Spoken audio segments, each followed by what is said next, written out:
जय हिंद दोस्तों, वंदे मातरम। पाकिस्तान की हालत आज की डेट में जैसी हो चुकी है, उस हालत में मुझे ऐसा लगता है कि शायद सिर्फ और सिर्फ उसको भारत ही बचा सकता है। और मैं ऐसा सिर्फ हवा में नहीं कह रहा हूँ, मैं आपको ठोस कारण भी बताऊंगा। भारत उसकी मदद कर सकता है, लेकिन इन सब चीज़ों के बीच में एक खबर ये भी आ रही है कि करीब करीब 8 लाख युवाओं ने पाकिस्तान को छोड़ने का ही मन बना लिया है। जाहिर सी बात है, जब लोगों को वहाँ भविष्य दिख ही नहीं रहा है तो वहाँ पर रहेंगे क्यों। लेकिन जब युवा ही पाकिस्तान से बाहर चला जाएगा तो जो पाकिस्तान अपनी हालत को सुधारने की कोशिश कर रहा है वो आखिर कैसे सुधार पाएगा। अंतर्राष्ट्रीय मुद्रा कोष ने पाकिस्तान के सर्कुलर कर्ज मैनेजमेंट प्लान मतलब सीडीएमपी को मानने से इनकार कर दिया है। इसके बाद पाकिस्तान की मुश्किलें और बढ़ गई। आईएमएफ चाहता है कि प्रधानमंत्री शहबाज शरीफ बिजली की कीमतों में 11 से 12.5% प्रति यूनिट तक का इजाफा करें।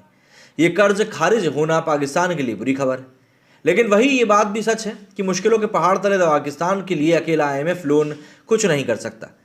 विशेषज्ञों के मुताबिक देश को बहुत बड़ी मदद की दरकार है। आईएमएफ की तरफ से पाकिस्तान को एक्सटेंडेड फंड फैसिलिटी मतलब कि ईईएफ के तहत बेल आउट पैकेज दिया जाना है, लेकिन ये बेल आउट पैकेज देश की अर्थव्यवस्था के लिए बहुत कम है। Think tank Pakistan institute of development economics मतलब कि पीआईडीई ने सितंबर 2022 में अपने रिव्यू में कहा था कि आईएमएफ की तरफ से जो कर्जे की रूपरेखा तैयार करी गई है उसने इससे जुड़े संशोधन को कचरे में बदल कर रख दिया है। थिंक टैंक का कहना है कि जब तक सही आर्थिक नीतियां नहीं होंगी तब तक देश इसी तरह से मुश्किलों में चलता रहेगा। पाकिस्तान ने 20 बार आईएमएफ से कर्जा लिया है। थिंक टैंक की माने तो अब ये धारणा बन चुकी है। देश में सुधार की जगह समय समय पर द्विपक्षीय और बहुपक्षीय कर्जदाताओं पर निर्भर रहने की एक आदत सी बन गई। पाकिस्तान के नीतिकारों की तरफ से कई बार सरकार से अपील की गई कि भारत के साथ व्यापारिक रिश्तों को बहाल किया जाए, मगर सरकार ने हर बार इसे अनसुना कर दिया। अगस्त 2022 में प्रधानमंत्री शहबाज शरीफ ने फिर दोहराया कि जब तक भारत कश्मीर का मसला नहीं सुलझाता उनके साथ कोई धंधा नहीं होगा। थिंक टैंक के मुताबिक आईएमएफ और इससे जुड़ी जो शर्तों की वजह से शहबाज और उनकी टीम को काफ़ी शर्मिंदगी झेलनी पड़ेगी। पाकिस्तान के पास भारत के साथ व्यापार करने की वजह से काफ़ी संभावनाएं खुलेंगी। आईएमएफ के मुताबिक स्टेट बैंक ऑफ पाकिस्तान को सख्त मौद्रिक नीतियों को आगे बढ़ाना होगा। पीआईडीआई की रिपोर्ट में लिखा है कि महंगाई बढ़ती जाएगी, साथ ही जनता पर करों का बोझ भी पड़ने वाला है। थिंक टैंक की माने तो आईएमएफ का लोन उस ऑक्सीजन सिलेंडर की तरह है जो जब तक रहेगा तब तक पाकिस्तान की सांस चलेगी, लेकिन इसके हटते ही सांसें बंद भी हो जाएंगी। थिंक टैंक का मानना है कि $6 बिलियन की रकम इतनी बड़ी अर्थव्यवस्था के लिए कम है, खासकर तब जब देश भयानक संकट से गुजर रहा। अब भयानक संकट तो भैया भयानक ही होता है, लेकिन पाकिस्तान के संस्थापक मोहम्मद अली जिन्ना के सपनों का देश अब युवाओं के लिए अंधकारमय हो चुका है।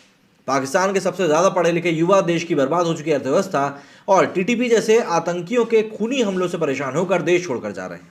इन पाकिस्तानी युवाओं को अपने सपनों को पूरा करने के लिए पाकिस्तान पर भरोसा रहा नहीं। ताज़ा आंकड़ों के मुताबिक पिछले साल 8 लाख पाकिस्तानी युवकों ने देश को अलविदा कह दिया।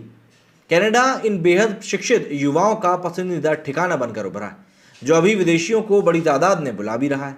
वहीं पाकिस्तान का भविष्य कहे जाने वाले युवा अब देश की तरक्की की बजाय विदेशियों की सेवा करेंगे। राइटर्स की रिपोर्ट के मुताबिक पाकिस्तानी युवकों को अपना भविष्य अंधकार में नजर आ रहा है।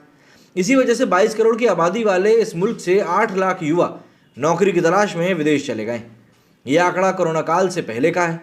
आंकड़ों के मुताबिक साल 2019 में 6,25,876 और उससे पहले 3,82,439 पाकिस्तानी देश छोड़कर चले गए। इमरान खान और शहबाज शरीफ के बीच चल रही सियासी लड़ाई, अर्थव्यवस्था का तबाह होना और टीटीपी जैसे आतंकी संगठनों का खूनी हमला पाकिस्तान के युवाओं का अपने देश पर से भरोसा तोड़ रहा है। रिपोर्ट के मुताबिक पाकिस्तान से जो लोग शिक्षा और अन्य कारणों के नाम पर देश छोड़कर गए वे लौटे ही नहीं। पाकिस्तान की कमर तोड़ने में विनाशकारी बाढ़ ने भी बड़ी भूमिका निभाई। पाकिस्तान में इस समय महंगाई 24% के उछाल के साथ आसमान छू रही है। पाकिस्तान के ऊपर अब डिफॉल्ट होने का खतरा ही मंडरा रहा है और शहबाज सरकार दुनिया के आगे कर्ज की भीख के लिए गड़गड़ा रही। पाकिस्तान और आईएमएफ के बीच $1.25 अरब के कर्ज के लिए अब फिर से बातचीत चल रही है। ये बातचीत पाकिस्तान के आईएमएफ की शर्तों को नहीं मानने के कारण लटक गई थी। शहबाज सरकार को आखिरकार आईएमएफ के आगे घुटने टेकने पड़े। इस तरह से पढ़े लिखे युवाओं का देश छोड़कर भाग जाना पाकिस्तान के लिए बस संकट और बन गया है। वहीं पाकिस्तानी मंत्री एहसान इकबाल कहते हैं, इतने बड़े पैमाने पर युवाओं का देश छोड़कर जाना चिंताजनक है। गैलप के एक सर्वेक्षण के मुताबिक 30 साल के अंदर की उम्र का हर 3 में से एक पाकिस्तानी विदेश में नौकरी करना चाहता है। ये ट्रेंड यूनिवर्सिटी में पढ़ रहे बच्चों में 50%। पाकिस्तान में रिकॉर्ड तोड़ महंगाई से लोगों के लिए अपने घर को चलाना मुश्किल हो गया है और यही वजह है कि सबके सब इस समय देश छोड़कर जाने की फिराक में लगे हुए हैं। देखिए, एक तरफ भारत है जो पाकिस्तान की चाहे तो मदद कर सकता है, लेकिन पाकिस्तान को भारत की शर्तें माननी पड़ेंगी। अब बात यही है, पाकिस्तान या तो इस समय अपनी नाक बचा सकता है या लोगों का पेट भर सकता है। आपका इस बारे में क्या कहना है कमेंट करके जरूर बताइएगा। मेरे स्टूडियो फिलहाल नहीं। जय हिंद, जय भारत।